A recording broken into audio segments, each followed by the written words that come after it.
Bonsoir, quelle place pour la culture dans le Grand Genève? Début février avait lieu une rencontre entre de nombreux acteurs du domaine.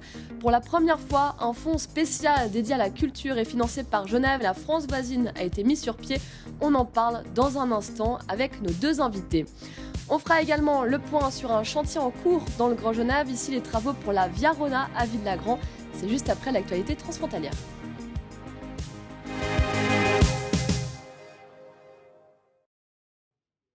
« 21 125 nouveaux permis frontaliers ont été délivrés l'année dernière, un record depuis 1989. Les branches concernées sont surtout la restauration, la santé, le commerce de détail et la construction. À la fin septembre 2022, Genève comptait donc 101 398 frontaliers actifs contre 97 000 à la fin 2021. Le trafic aux petites douanes du canton n'a pas baissé autant que souhaité. L'objectif était une baisse de 50% du trafic aux douanes de Soral, Chancy, Cesnien et Certoux entre 2017 et fin 2022. C'est finalement 26% au lieu de 50%. Un nouveau bilan sera effectué en mars et en juin. Si les 50% ne sont pas atteints, un test de restriction d'ouverture des douanes sera mis en place. Concrètement, durant les heures de pointe, seuls les covoitureurs, les bus et cyclistes pourront passer.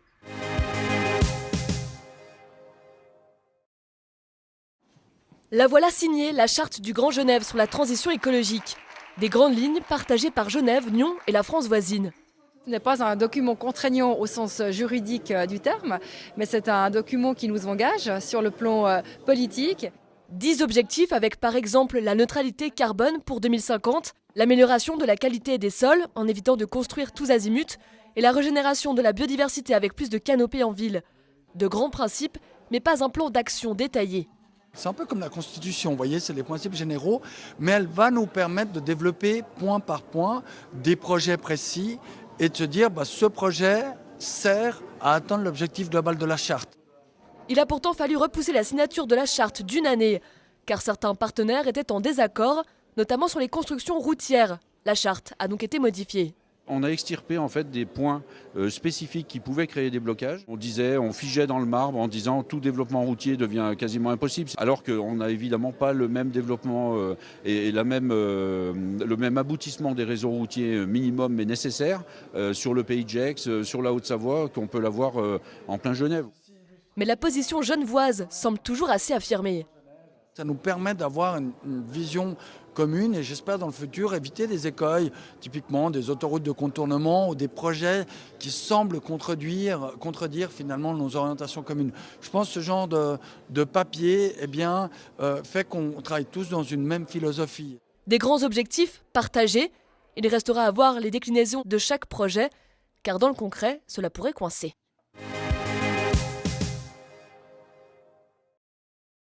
On parle donc culture ce mois-ci au niveau transfrontalier avec Samy Canin, conseiller administratif en ville de Genève en charge de la culture. Bonsoir à vous. Bonsoir. Et avec Gabriel Doublet, président d'Annemasse Aglo et également vice-président du Genevois français en charge de la culture.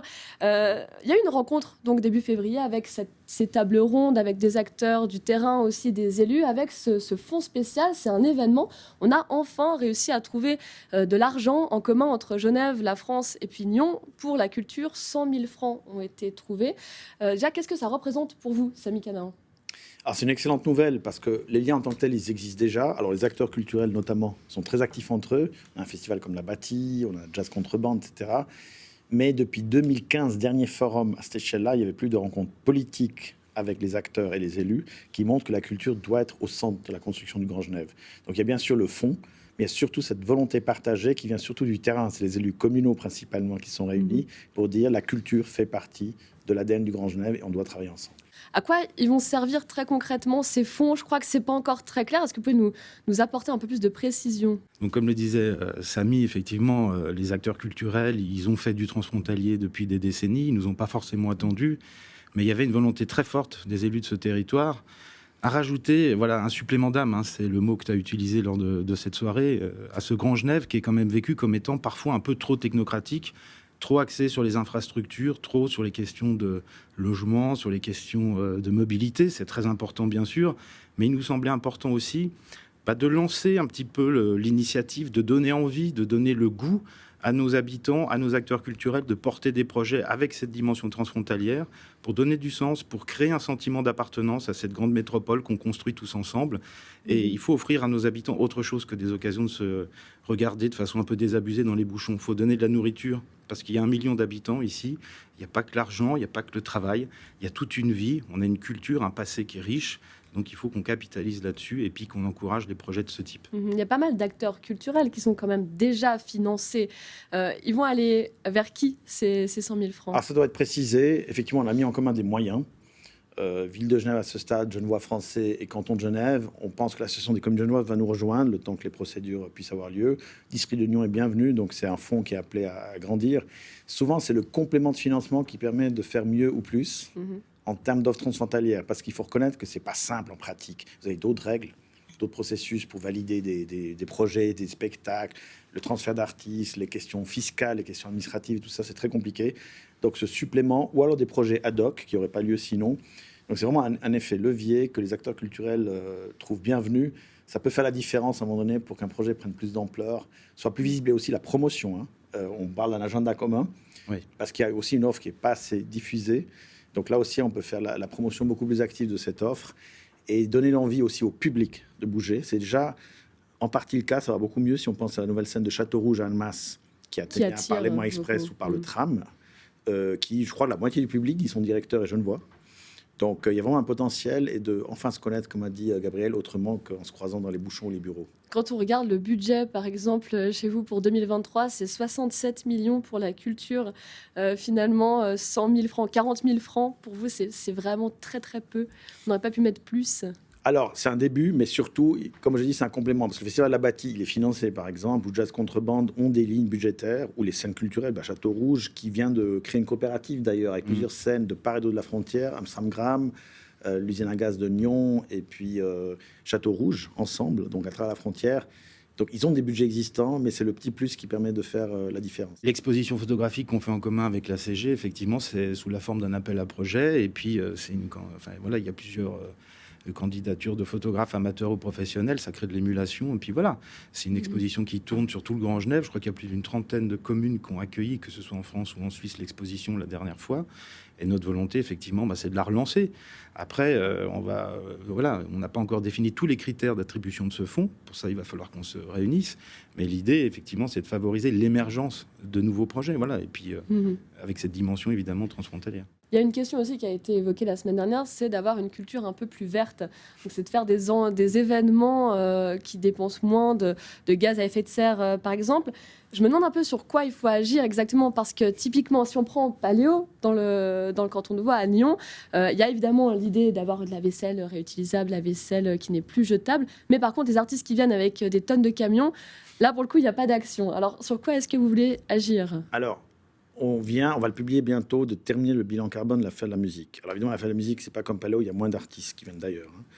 Mais en fait, le principal effet sur les gaz à effet de serre, c'est pas les artistes, c'est le public. Donc certains décroissants diraient qu'il faut arrêter les festivals, ça évidemment, je ne partage pas. Mais une partie du public, et Paléo a travaillé là-dessus, vient encore en voiture. Donc c'est là-dessus qu'on travaille.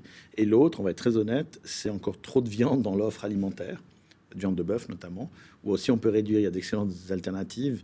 Donc, on va bientôt publier, comme j'ai dit, mais la Fête de la musique, c'est un bon laboratoire. Déjà, à l'époque, ils avaient introduit les premiers, le gobelet consignable. Maintenant, la vaisselle, cette année, qui n'est plus jetable, et ainsi de suite. Le but n'est pas de diminuer l'offre culturelle, mais de la rendre effectivement moins impactante. On peut parfois renoncer. Peut-être les artistes discutent beaucoup entre eux, et c'est très intéressant. Peut-être qu'une fois, ne pas aller pour un seul soir à l'autre bout de la planète, peut-être. Mais on ne peut pas non plus couper les liens, parce que si chacun reste entre soi, ce n'est pas le but non plus. Et puis franchement, je ne prendrai pas non plus la culture en otage de l'ensemble de l'impact climatique et environnemental. Je crois qu'il y a d'autres facteurs beaucoup plus lourds. Si on prend maintenant un peu l'offre culturelle du Grand Genève, j'aimerais qu'on revienne par exemple sur le festival Ça va d'Yvonne qui a tenté d'émerger l'année dernière. Ça se passait à l'hippodrome. Finalement, le festival a dû être annulé puisqu'il n'y a pas eu assez de monde, pas assez d'achats de billets. Est-ce que c'est impossible de créer un nouvel événement fédérateur dans le Grand Genève, notamment dans le pays de Gex ? Non, je ne crois pas du tout que ce soit impossible de créer des nouveaux événements. Enfin, ils sont créés. Enfin, voilà, on voit qu'il y a une appétence, au contraire, des acteurs culturels pour amener de la nouveauté, de la diversité. Mais c'est vrai qu'on a aussi une offre qui est extrêmement importante. On a des grands festivals, tu l'évoquais tout à l'heure, la Bâtie, anti-gel, enfin voilà, jazz contrebande, enfin voilà. Il y a déjà une offre effectivement qui est très importante. Donc le souci, ça va être déjà de la conforter, voilà. C'est vraiment la préoccupation première, ouais. Et Même à Genève, je pense qu'aujourd'hui, pour un nouveau festival, ce ne serait pas évident. Parce que l'offre, elle est quand même considérable, et tant mieux. Donc, on est plutôt dans des, comme l'a dit Gabriel, des tentes peut-être de transfrontaliser, c'est pas du français, de dire voilà qu'on peut développer certaines offres. Après, il est vrai que les transports jouent un rôle. Aujourd'hui, c'est un fait que le Pays de Gex n'est pas encore aussi bien desservi. Le tram va arriver à Ferney un jour, mais ça joue un rôle clé. Château-Rouge bénéficie clairement du développement de Léman Express. ça veut dire qu'un festival ad hoc, un festival du Grand Genève, c'est pas forcément ce qu'il faut faire, ce sur quoi il faut travailler. S'il y a des belles idées qui viennent. Il peut y avoir des belles idées. On se souvient qu'on avait voulu célébrer la mise en service du Léman Express. On avait créé pour ça le festival du Léman Express qui, malheureusement, n'a pas pu se tenir à cause de la Covid, la pandémie qu'on a traversée. Mais on était parti sur quelque chose d'assez grand. Il y avait eu une magnifique collaboration entre la Comédie et Château-Rouge. On a adoré travailler tous ensemble. Peut-être que ça viendra. Est-ce que ce fonds de 100 000 francs, vous êtes déjà en train de vous imaginer qu'il pourrait être étendu, ou est-ce que c'est déjà 100 000 francs que pour là, ces quelques mois, ou est-ce qu'on peut imaginer plus? Donc, comme j'ai dit, l'association des communes genevoises est en train d'évaluer une contribution sous le principe. J'étais avec mes collègues de la commission culturelle de la CG sous le principe, je trouve ça tout à fait pertinent. Le district de Nyon, qui souvent on l'oublie un petit peu dans le Grand Genève, mais il en fait partie. L'usine à gaz de Nyon a rejoint la coopérative des scènes culturelles, qu'on ira voir avec nos collègues dès qu'ils ont fini leurs élections locales du district de Nyon. Et je pense que l'aspect à la fois soit compléter un projet existant, soit financer un projet ad hoc est une idée qui fédère. Les acteurs culturels, ils savent très bien ensuite développer des idées. Mais il faudra effectivement qu'on définisse le processus. Est-ce que c'est 2 appels à projets par année, par exemple? Et puis, ça peut permettre un effet levier, parce que si vous avez de l'argent de ce type-là, vous pouvez plus facilement décrocher des fonds nationaux, par exemple, France ou Suisse, ou des fonds européens. Donc, c'est aussi un effet levier qui est bienvenu. Et ça, les acteurs culturels savent faire. Gabriel Doublet, la prochaine étape, là, après cette annonce du fonds, qu'est-ce que c'est là dans les prochaines semaines, les prochains mois? Ça va être de se réunir tous ensemble, de fixer un certain nombre de critères, d'avoir une ligne philosophique sur le sens de ce fonds, à quoi il sert, pour qu'on l'a mis en œuvre. Ça, on a déjà une petite idée, mais il faut le formaliser. Et puis après, ça sera le lancement des appels à projets. Voilà.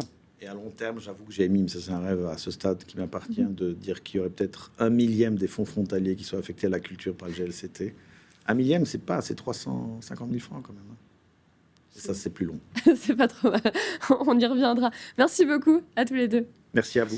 Et on s'intéresse maintenant à un chantier en cours dans le Grand Genève. Cette fois, la création d'une voie cyclable s'inscrivant dans la Via Rona. Ça se passe du côté de Villagrand.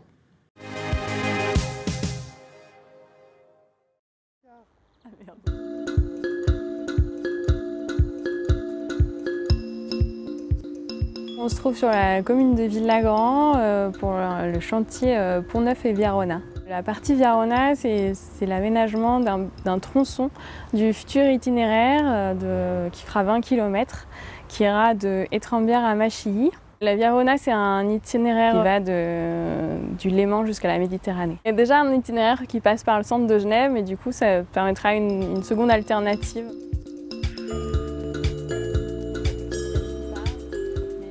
Le projet en lui-même, les études, elles ont commencé déjà en 2019. Après, il y a eu des travaux qui sont terminés sur un tronçon l'année dernière.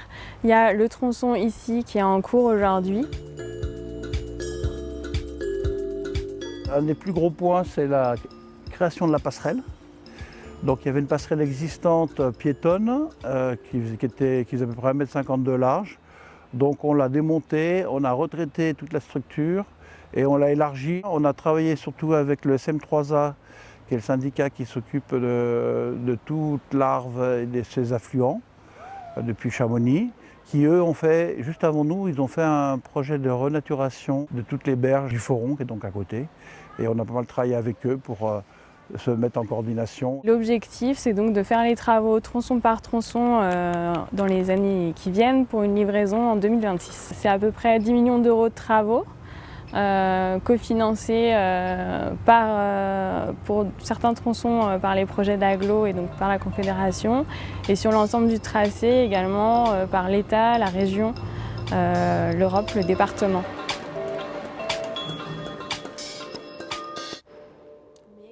C'est la fin de cette émission. Merci de nous avoir suivis. On se donne rendez-vous le mois prochain pour une nouvelle thématique. Au revoir.